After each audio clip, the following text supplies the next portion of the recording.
দুনিয়ার মধ্যে যত বনি আদম রয়েছে, দুনিয়ার মধ্যে যত মানুষ রয়েছে, সমস্ত মানুষগুলা অপরাধের মধ্যে লিপ্ত, সমস্ত মানুষগুলা গুনাহগার।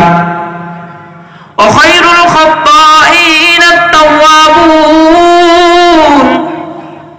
আর এই গুনাহগারদের মধ্যে তারাই হলো শ্রেষ্ঠ যারা গুনাহ করে আবার আল্লাহ তাআলার দিকে তওবা করে ফিরে আসে।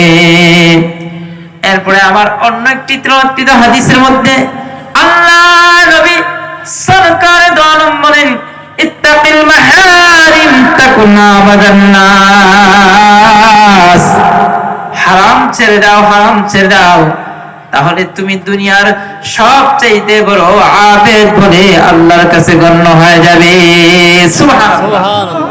আল্লাহর কাছে কেউ যদি সবচেয়ে বড় ইবাদতকারী হিসেবে গণ্য হতে চায়, সেদিন চাই যে আল্লাহর আদালতে সবচেয়ে বেশি ইবাদতকারী হিসেবে আমার নামটা উঠুক, তাহলে সে হারাম জিনিসগুলোকে ছেড়ে দিতে হবে। কি ছাড়তে হবে? হারাম, আল্লাহ যেগুলোকে নিষেধ করেছেন ওই জিনিসগুলো তাকে অবশ্যই ছেড়ে দিতে হবে। এবার আসুন, সাহাবায়ে কেরাম গুনাহকে কত কঠিন মনে করতেন জানা দরকার আছে না নাই? কারণ উম্মতের জন্য আইডল হচ্ছেন আমার আপনার নবী মুহাম্মদুর রাসূলুল্লাহ সাল্লাল্লাহু আলাইহি ওয়াসাল্লাম।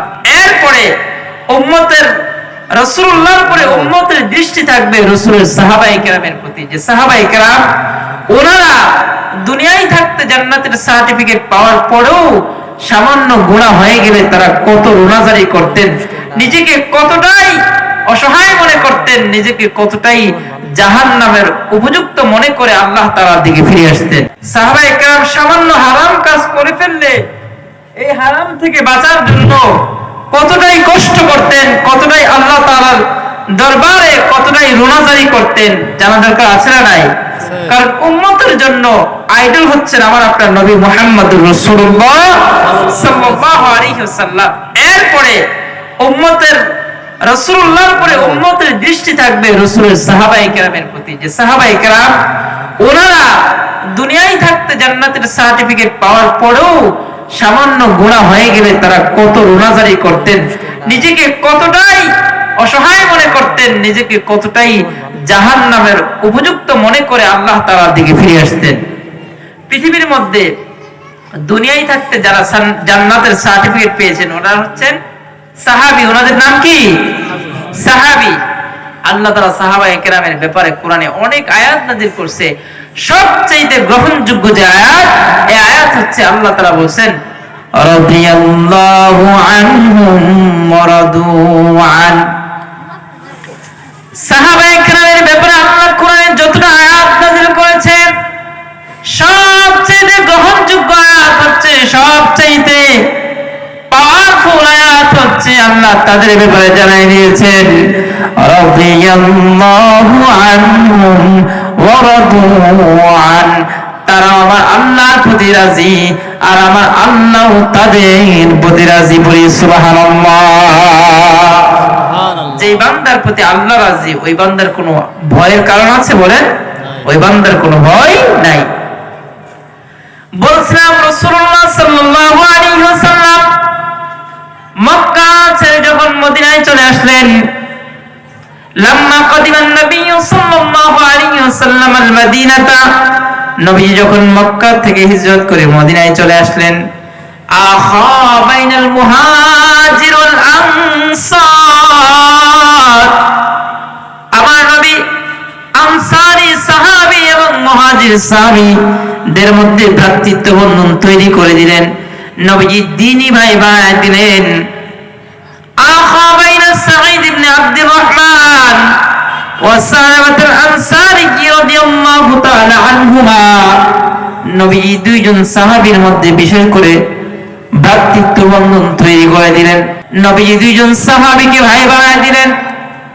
একজন ধনাঢ্য ব্যবসায়ী, নাম হচ্ছে সাঈদ ইবনে আব্দুর রহমান, আরেকজন হচ্ছেন সালামাতুল আনসারী রাদিয়াল্লাহু তাআলা আনহু। নবীজি আমার সাঈদ ইবনে আব্দুর রহমানকে ডেকে বললেন, এ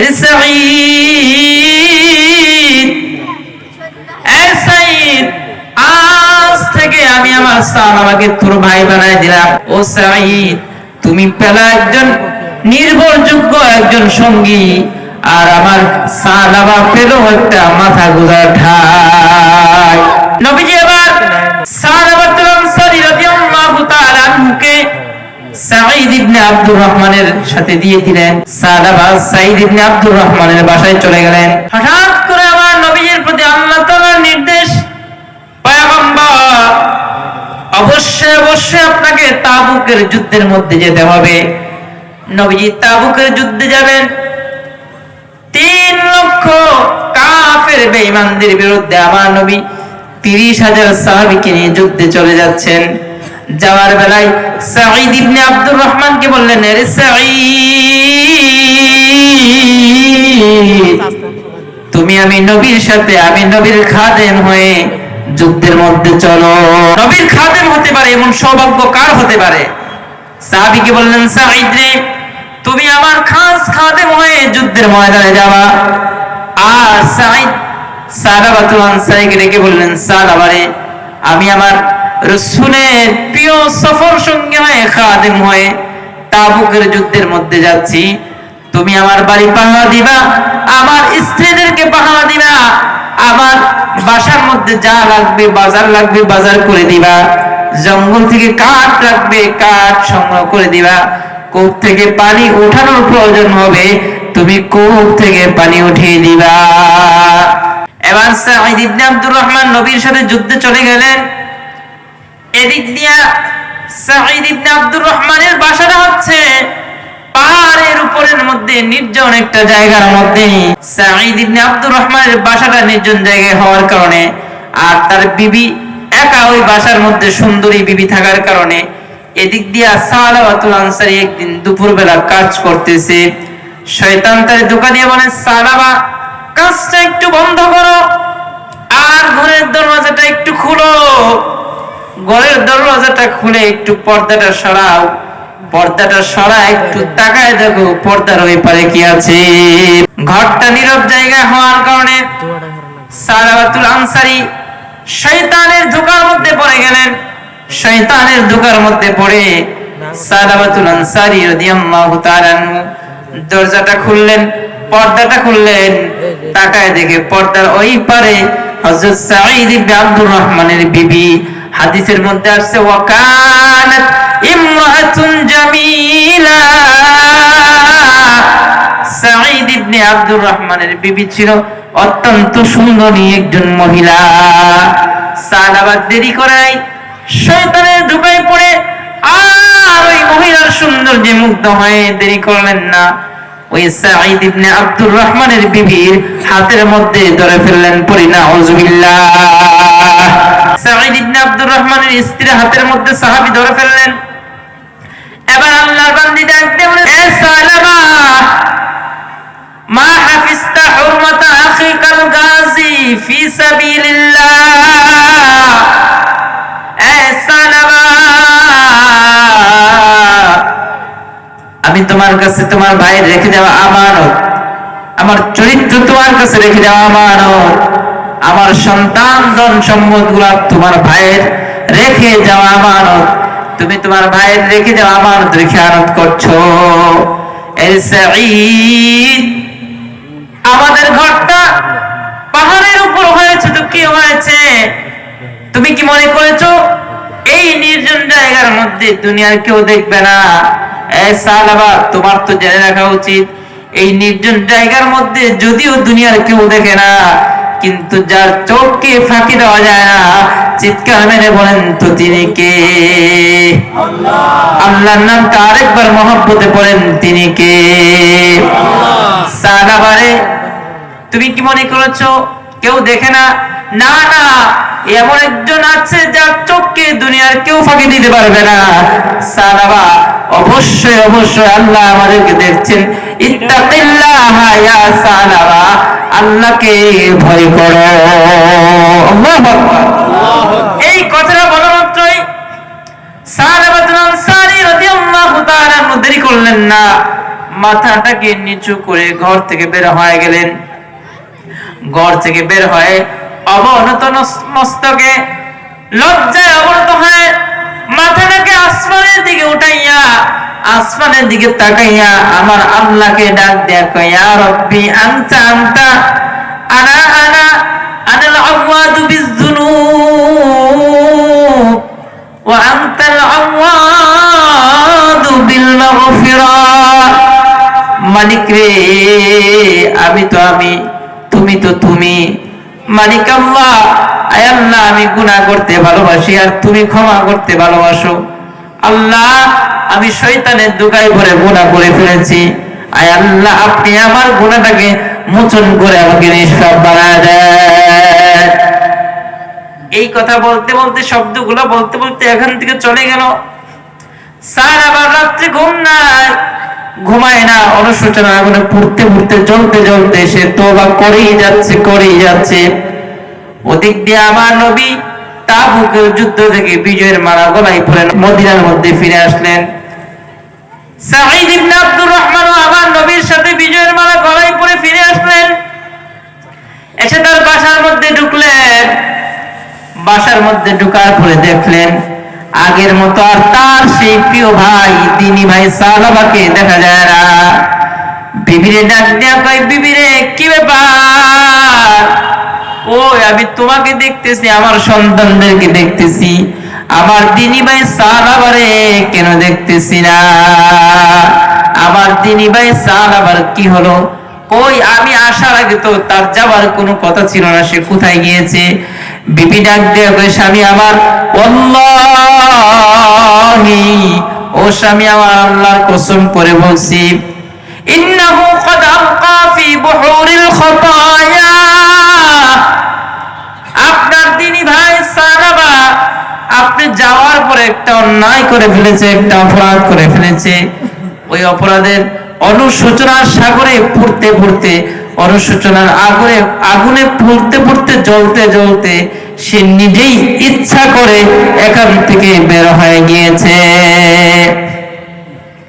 এবার অপরদিকে সালাবাতুল আনসারী বাসার মধ্যে কেউ নাই।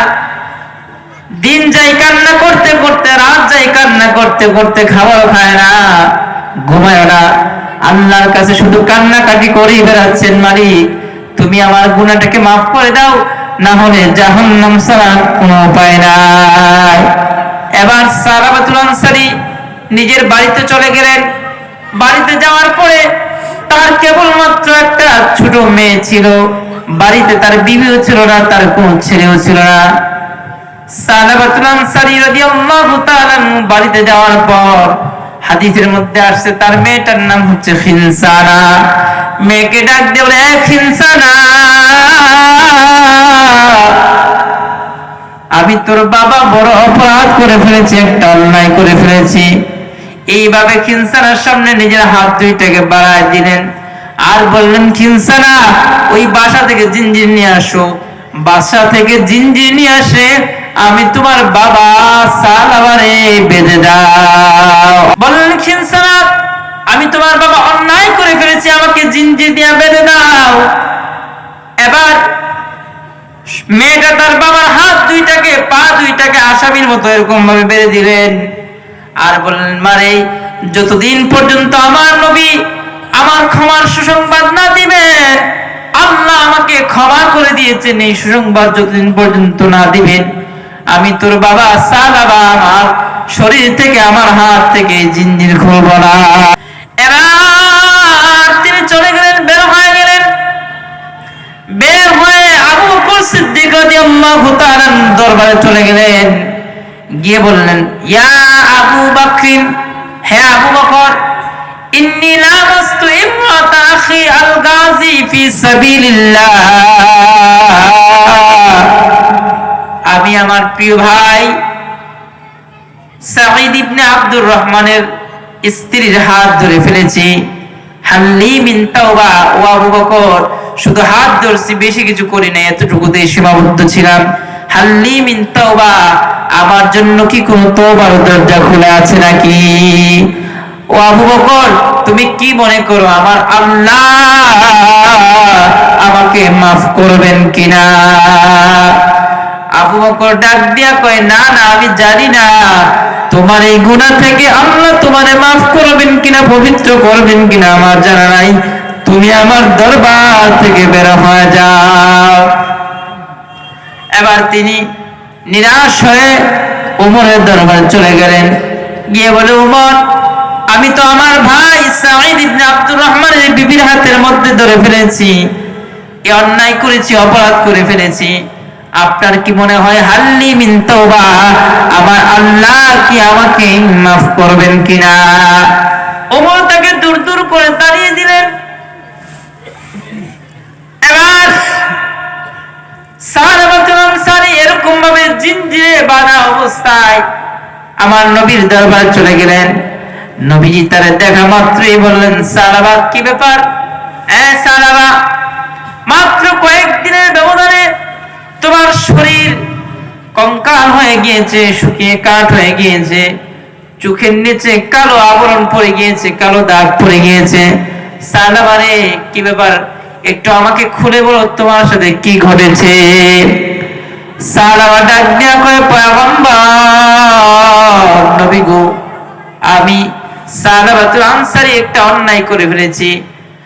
আমি আমার দিনী ভাই সাঈদ ইবনে আব্দুর রহমানের বাসার মধ্যে ছিলাম, তার বিবির হাতটাকে একদিন শয়তানের ধোঁকায় পড়ে ধরে ফেলেছি। নবী গো, আর বেশি করি নাই, হাল্লি মিন তাওবা, আমার আল্লাহ কি আমার এই গুনাহটাকে মাফ করবেননি? নবীজি তারে দেখে বলল, সালাবা, তোমাকে দেখে আমার জাহান্নামের আসামিদের কথা মনে পড়ে গিয়েছে। সে যখন এই কথা বলল, নবী, আল্লাহ কি আমারে মাফ করবেন? আমার কি কোনো মাফ পাওয়ার আশা আছে? তো সালাবা এই কথা বলার পরে আমার নবী তার থেকে, নবীজির নূরানী চেহারাটা তার থেকে ফিরিয়ে নিয়েছেন। এবার সাহাবাতুল আনসারী রাদিয়াল্লাহু তাআলা একটা চিৎকার মারলেন, হায় আফসোস, আমার বুঝি কপালটা পুড়ে গেল, আমার কপাল বুঝি পুড়ে গিয়েছে। আমার নবী যেহেতু আমার দিক থেকে মুখটা ফিরিয়ে নিয়েছেন, তার মানে আমার আল্লাহ আমাকে মাফ করবেন না, আমার কপাল বুঝি পুড়ে গিয়েছে। এবার সে চিৎকার মেরে আমার নবীর দরবার থেকে কান্না করতে করতে বের হয়ে গিয়েছে।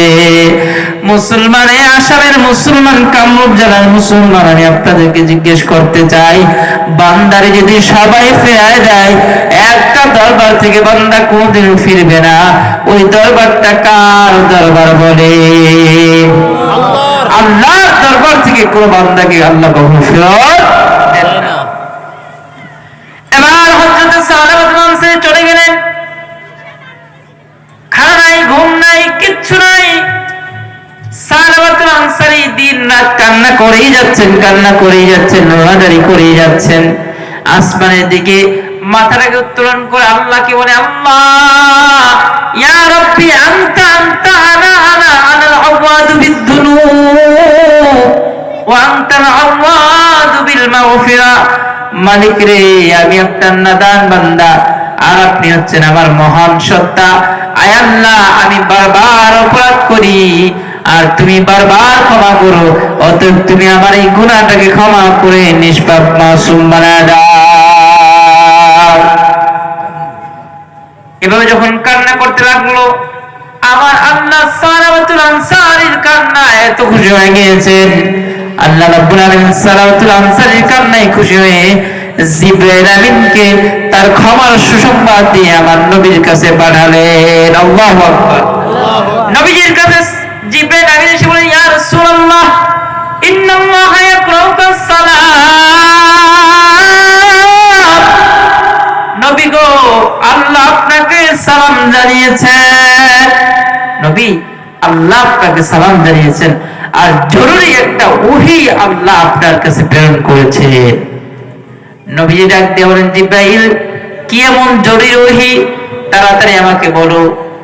জিবরাইল আমিন ডাক দিয়ে কয়, পয়গম্বর, আল্লাহ আপনাকে জিজ্ঞেস করতেছেন, হাবিবি আম খলাকতাল আবদা আও আনা? হাবিব রে, বান্দা কি তুমি বানাইছো না আমি আল্লাহ বানাইছি? আল্লাহ নবী জিজ্ঞেস করতেছেন, নবী, বান্দা কি আপনি বানাইছেন না আমি আল্লাহ বানিয়েছি? আমার নবী ডাক দেয়া কয়, হাবিবি ওয়া সাইয়্যিদি আনতা খলাকতাল আবদা। আয় আল্লাহ, বান্দা তো আমি বানাই নাই, বান্দা তো আপনি বানিয়েছেন। আল্লাহ আবার ডাক দিয়া কই, বন্ধু আমার, বাশশির আব্দি ক্বাদ গাফারতু লাক, আপনি আমার এই প্রিয় বান্দা সালাবাতুল আনসারীকে খবর দেন, আমি আল্লাহ সালাবার তওবায় খুশি হয়ে সালাবার জীবনের সকল গুনাহগুলোকে maaf করে দিয়েছি। সুবহানাল্লাহ, সুবহানাল্লাহ। হাবিব গো, ও আমার পয়গম্বর, আপনি তাড়াতাড়ি আমার সালামের সুসংবাদটা জানায় দেন। নবীজি আবার উপস্থিত সাহাবীদেরকে বললেন, মাইয়াতিনি বিসালামা, কে আছো আমার সাহাবী সাহাবারে আমার কাছে এনে দিবা। ফাকামা আবু বকর ওয়া উমর ওয়া আলী ওয়া সালমান আল ফারিসি রাদিয়াল্লাহু তাআলা আনহুম, রাসূলের চারজন সাহাবী দাঁড়ালেন। নবীজি আবু বকর এবং ওমরকে বললেন, আবু বকর ওমর বসো। আলী এবং সালমানকে বললেন, এরা আলী, এ সালমান যাও যাও, তাড়াতাড়ি যাও, তাড়াতাড়ি আমার সালমানকে খুঁজে আমি রাসূলুল্লাহর দরবারে তাড়াতাড়ি করে নিয়ে আসো। এবার দুজন সাহাবী বের হয়ে গেলেন, সালাবাতুল আনসারীকে খুঁজতে আরম্ভ করলেন। গোটা মদিনায় তন্ন তন্ন করে খুঁজলেন, কোথাও মদিনার মধ্যে কোথাও পেলেন না। বিকাল বেলা হঠাৎ করে একজন রাখালের সাথে সাক্ষাৎ হয়ে গেল। রাখালকে ডাক দিয়ে বলল, এ রাখাল, হাল রাআইতা মিন আসহাবি রাসূলিল্লাহ, তুমি কি রাসূলুল্লাহর কোন একজন সাহাবীকে দেখেছো নাকি? রাখাল ডাক দিয়ে কয়, আবু বকর ওমর, রাসূলের কোন সাহাবী টাহাবী তো আমি চিনি না, সাহাবীকে আমি চিনি না, তবে ইন্নাকুমা তাকলুবান রাজুলান আল হারিবা মিন আযাবিল্লাহ, আমার মন বলতেছে তোমরা মনে হয় এমন অনেক আল্লাহর গোলামকে খুঁজতেছো যে আল্লাহর গোলাম প্রতিনিয়ত প্রতিটা মুহূর্তে জাহান্নামের আগুন থেকে বাঁচার জন্য, গুনাহ থেকে বাঁচার জন্য প্রতিনিয়ত জান্নাতের দিকে দৌড়াচ্ছে। আল্লাহু আকবার। তোমরা এমন এক বান্দাকে বিচাইতেছো, এমন এক আল্লাহর গোলামকে খুঁজতেছো, আমার মন বলে সে বান্দা কান্না করে করে জাহান্নাম থেকে প্রতিনিয়ত পালিয়ে বেড়াচ্ছে। আলী, সালমান দাঁড়াও, সে দিনে কোথায় থাকে আমি জানি না, তবে তার একটা নিউজ আমি তোমাদেরকে দিতে পারবো। সেটা হচ্ছে, ওই যে পাহাড়ের চূড়ায় গাছ দেখা যায়, রাত্র যখন গভীর রাত্র যখন শুরু হয়, পশ্চিম আকাশে যখন সূর্য অস্তমিত হয়ে যায়, তখন ওখানে এক আল্লাহর বান্দা এসে কান্না করে আর আল্লাহ তাআলার কাছে কয়েকটা শব্দ বলে বলে আল্লাহ তাআলার কাছে ক্ষমা চায়। এবার দুজন সাহাবী অপেক্ষা করতে লাগলেন। মাগরিবের সময় হয়ে গেল, রাত চলে আসলো। আলী এবং সালমান ওই গাছের গোড়ার কাছাকাছি দাঁড়ালেন। হঠাৎ করে দুইজন তাকায় দেখলেন, হঠাৎ করে কিছুক্ষণ পরে সালাবা গাছের নিচে আসলেন। সালাবাতুল আনসারী গাছের নিচে আসার পর সিজদায় পড়ে পড়ে আল্লাহ তাআলার কাছে কয়েকটা শব্দ বলে বলে কান্না করছেন। ইয়া রাব্বি আনতা আনতা আনা আনা, মালিক রে আপনি তো আপনি আর আমি তো আমি। আনতাল আওয়াদ বিল মাগফিরা ওয়া আনাল আওয়াদ বিযুনুব, আয় আল্লাহ আমি গুনাহ করতে ভালোবাসি আর তুমি মালিক, তোমার কাজ হলো গুনাহগার বান্দাকে ক্ষমা করে দেওয়া। সুবহানাল্লাহ, সুবহানাল্লাহ। আল্লাহর কাজ হচ্ছে maaf করা আর বান্দার কাজ হচ্ছে গুনাহ করা। তবে গুনাহ করে বান্দার আরেকটা দায়িত্ব আছে, সেটা হচ্ছে ক্ষমা চাইতে হবে, কি হবে না? এবার পিছন থেকে আলী ডাক দিয়ে কয়, সালামা আর কান্না করতে হবে না, সুসংবাদ গ্রহণ করো, আমার আল্লাহ তাআলা তোমার জীবনের সকল গুনাহগুলোকে ক্ষমা করে দিয়েছেন। সুবহানাল্লাহ। এবার ক্ষুধার্ত উপভোগ্য সাহাবী সালাবাতুল আনসারী দুইজন সাহাবীর কাঁধে বর করে মদিনায় চলে আসলেন। মদিনার মধ্যে আসার পরে আমার নবী ওই দিন মাগরিবের নামাজ পড়াচ্ছিলেন। ওই দিন মাগরিবের নামাজের মধ্যে প্রথম রাকাতে আমার নবীজি সূরাতুত তাকাসুর তিলাওয়াত করেন। হাদিসের রাবী বর্ণনাকারী হযরত আলী রাদিয়াল্লাহু তাআলা আনহু বলেন, আমি সালমান এবং সাহাবা সবার পিছনে কাতার দাঁড়ালাম। আমার নবী যখন মাগরিবের নামাজের মধ্যে সূরা তাকাসুরের প্রথম আয়াতটা পাঠ করেন, আল্লাহুমুত তাকাসুর, নবীজি আমার যখন এই আয়াতটা পাঠ করেন আল্লাহুমুত তাকাসুর, সাহাবা জোরে একটা চিৎকার মারলেন। নবীজি আবার যখন 2 নম্বর আয়াত তেলাওয়াত করেন, হাত্তা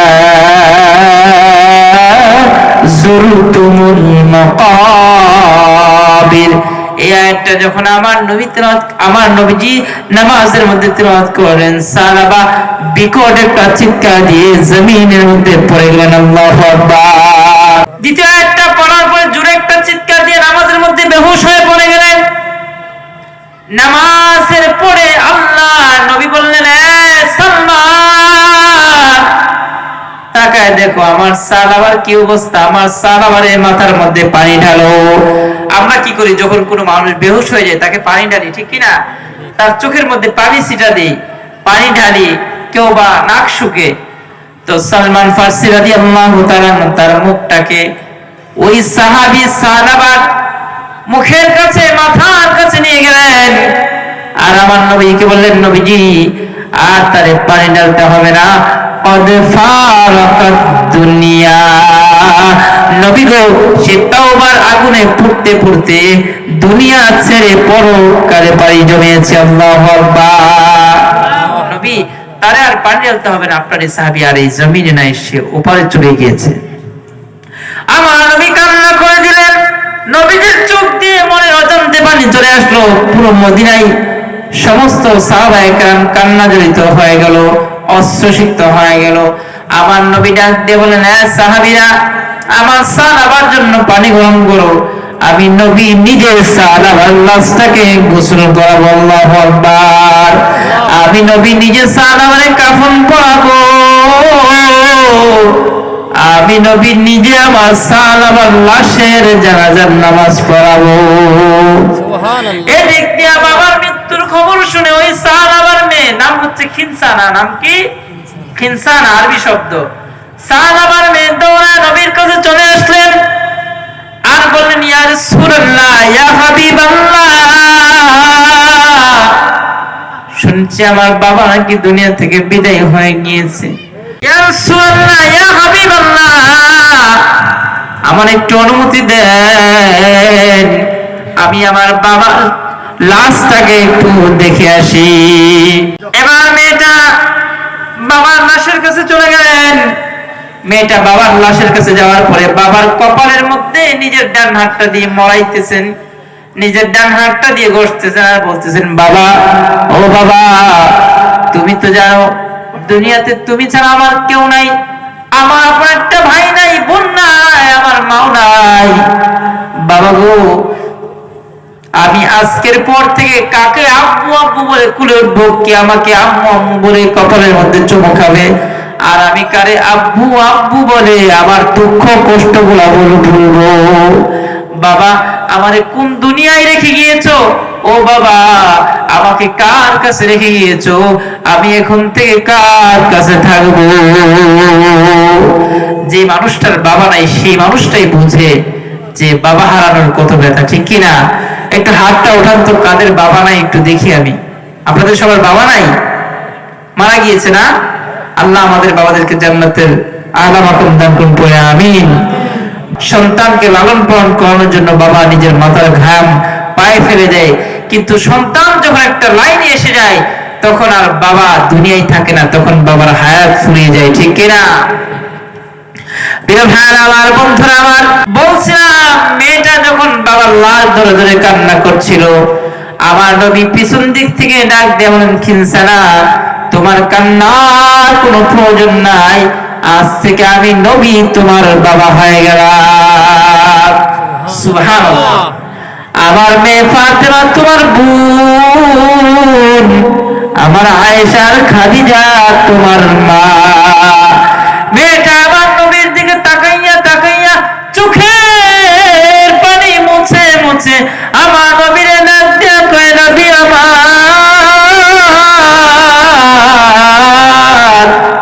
আমার কপাল বড় ধন্য, আমি আপনি নবীকে আমার বাবা হিসাবে পেয়েছি।